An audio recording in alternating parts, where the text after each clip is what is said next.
If promotions were fair, then they'd be a meritocracy, but they're not always. It's a mistake to believe that promotions only reward performance. In reality, leaders use a hidden filter, a fast, unconscious shortcut that they use to decide who's ready for promotion. And this shortcut is called heuristics. Now, the brain uses heuristics to make decisions quickly, but it also builds bias.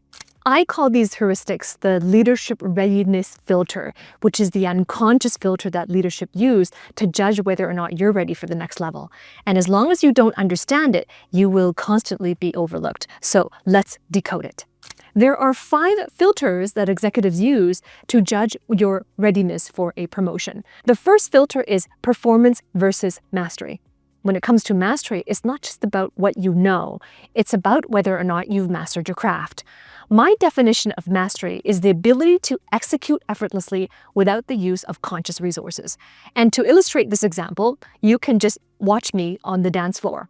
When I'm on the dance floor with a dance partner and the music is on, I can appear very jittery because I don't know how to move my feet. I have not mastered any dance moves, so I'm not sure how I'm looking. I don't know when to move. Sometimes I can appear very stiff or jittery, or I can look like I'm incompetent, or sometimes I'm offbeat. And that's the thing. If you haven't mastered your craft, you can't do it effortlessly. So for example, on the dance floor, I can't have a conversation with my dance partner because I'm too preoccupied with where to put my hands and feet. Whereas if you have mastered the craft, mastery looks like calm composure. It looks effortless. In other words, people watching you, you make it look easy. And you don't have to concentrate and put conscious effort into it because it's unconscious competence. So that's the definition of mastery. Versus performance, which shows up as rushing, scrambling, working hard, a lot of effort, or trying to prove yourself. And the reason why that happens is because the skill has not yet been encoded in your procedural memory. So your prefrontal cortex needs to work harder at being able to perform that skill. And as a result of that, executives can sense whether or not there is skillful and effortful execution versus whether or not the skill has been embedded. And as a result of that, there is masterful execution. Leaders know the difference. Let's face it, people instinctively defer to those who radiate ease. And people tend to trust individuals where their skills are like second nature. Now, it could be that you really haven't had enough time has passed in order for you to embed the skill in your memory, or it could be that you really have embedded it and you really have mastered the skill, but the way you communicate creates the perception in executives that you have not. Either way, the first filter is performance versus mastery. The second hidden filter is tactical versus strategic. There are so many individuals who come to me and they have been so used to being the tactical expert. They have a technical skill, they're a sought-after expert in that skill, and they're really good at it. And as a result of that, they've been very reliable and dependable at the behind-the-scenes operations, helping to run the business, making sure projects go smoothly, and so on. And when you're used to tactical execution, it's also going to be embedded in your language. And so, for example, I had a client who came into my mentorship program, and he was exactly that, a very clear expert in his knowledge, in his domain of expertise, reliable, dependable, and he's been there for a long time. And he had a strong reputation for being dependable in that domain. But now it was time to be considered for a promotion. And as a result of being so entrenched in that operations, it made up his whole world. How he speaks, how he understands situations and circumstances, how he assesses problems and solutions, how he positions himself is all tactical because that's what you know. That's the lens through which you communicate. And if you communicate that way using tacticality, I'm making that word up, using tactics and tacticality, then it's very difficult for decision makers to see you as leadership. Because when it comes to leadership, your next level leadership, it really is your next level of strategy. And oftentimes, people don't realize it. They've been in the company for a long time, they've been in that role for a long time, and The requirement, if you want to grow with the company, there is a requirement that you take responsibility to move yourself from tactical into strategic. And if you're so entrenched in the day-to-day activities, which now are very tactical for you, maybe they were once strategic, but now you've been there for long enough and you want to ascend to a high-level leadership role, now what you've been doing all along is too tactical. And as a result of that, it takes up all of your bandwidth. And it takes up your time, your focus, your energy. And as a result of that, there isn't much left in order to make strategic decisions. There isn't much left to have a strategical focus. And there isn't much left to develop your skills in strategy. And you see, it's like catch-22 almost. But that's the thing. Executives can really detect it. What they need is not someone in tactics. What they need is someone who understands the strategy and who communicates in a language where there is strategic framing. The third filter is safety versus value creation. And this one is really a sensitive topic for many individuals that I've worked with, because we have been taught and programmed by the education system and by corporate structures that we need to protect the company. In other words, we need to protect things as they are, the status quo.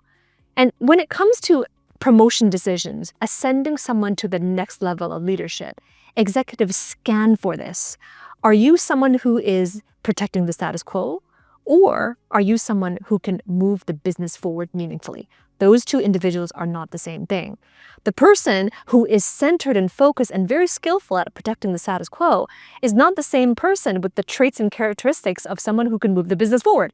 Because here's the thing, someone who is well-versed at safety, they're the safety net of the company in case something happens. They're the one who can fix it. They're the go-to person who can make sure things run smoothly again. That's safety. It's protecting status quo. That is so much in the present, in the now.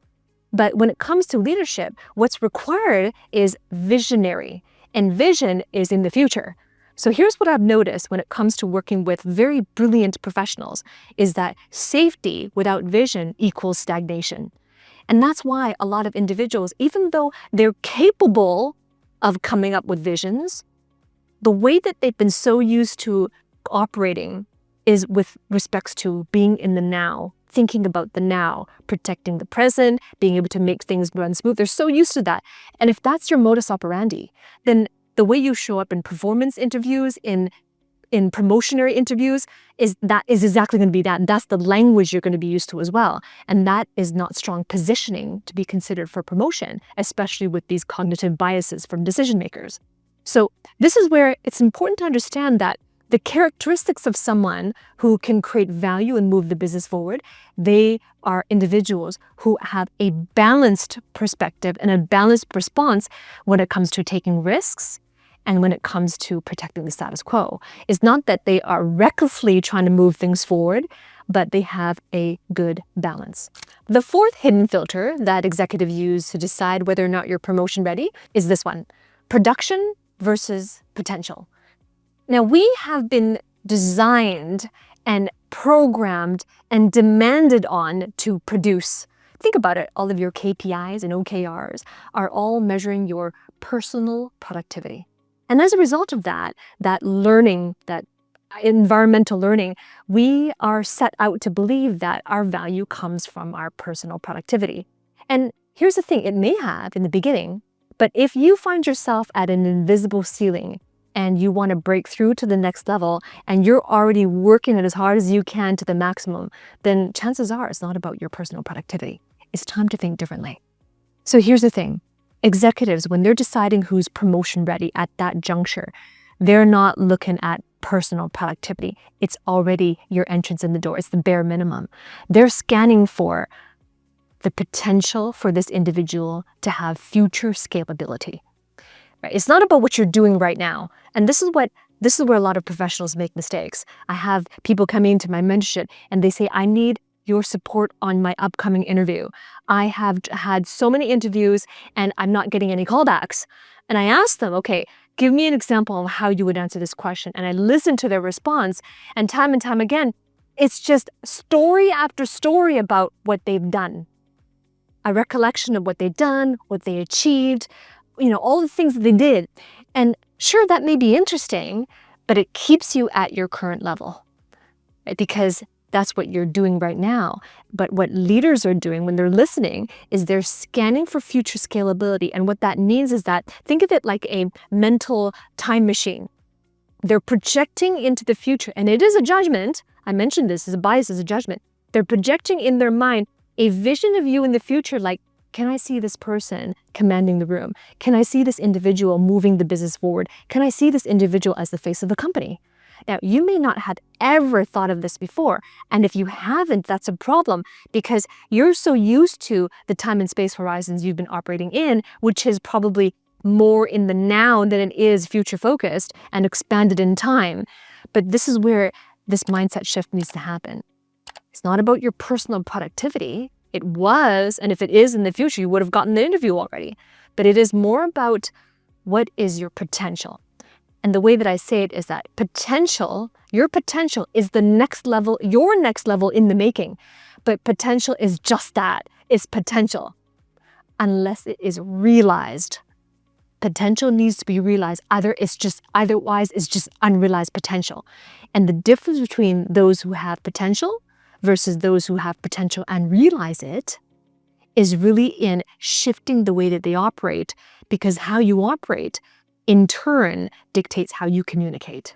Now, the fifth filter that executives use to judge whether or not you're promotion ready is conformity versus authority, which simply means, do you blend in with the crowd or do you stand out with authority?